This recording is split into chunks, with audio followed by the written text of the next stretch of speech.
Welcome back to Fox Weather Now. We're closely following the destructive flash floods in Nepal. Terrible scenes. That's this monstrous landslide. It was a glacial collapse that occurred here and triggered this event. Also, reports of multiple missing American tourists in the area. Joining us now with more is Dr. Simon Cook. He's a senior lecturer and geoscientist with the University of Dundee in Scotland. Dr. Cook, we were up against the hour when we spoke last. We appreciate you taking a few more minutes to talk with us as we've got some questions here. So we've learned this was a glacial collapse. We think that giant piece of ice fell something like 4,000 feet. How common is this in the region? It felt like there was no warning for any of these victims. Region, and so it's like looking for a needle in a haystack when, you know, if you're trying to monitor these events. But your question was about how common these are. So we worked on a similar event in about 5 years ago, actually during the midst of COVID lockdown, and there was in the Uttarakhand region of the Himalaya in India.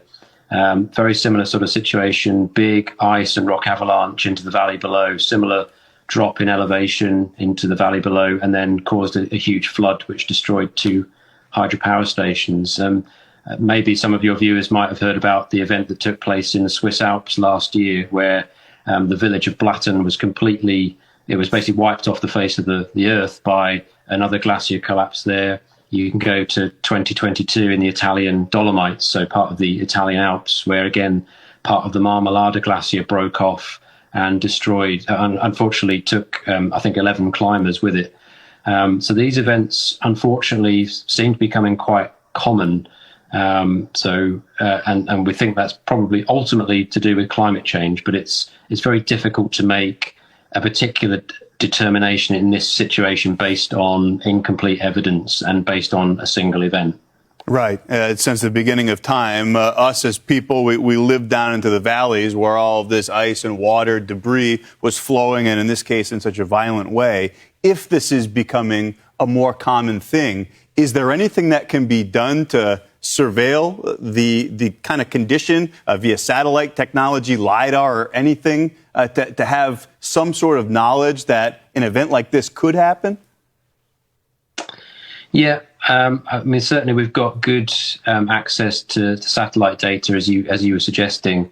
One of the limitations of satellite data is that it's often cloudy, so there'll be long parts of the year, particularly in this region, where you might have the monsoon, which is, you know, there's going to be lots of rain, lots of clouds blocking out those images, or at least our ability to see the Earth's surface. So that can help us a lot, but it can't solve everything. In particular cases where we know that there's a danger, you can set up early warning systems. So that involves, for example, the use of time-lapse cameras. It might use seismometers, so instruments that can very precisely measure movements in the Earth's surface, usually related to earthquakes, but in this case related to landslides as well. Yeah. And then you need to have a system whereby people, communities, in this case, you had a whole border post there between Nepal and China. You need a system whereby people can get warnings about those things, perhaps through a cell phone. And of course, we know that in remote mountain regions, there isn't always cell phone coverage.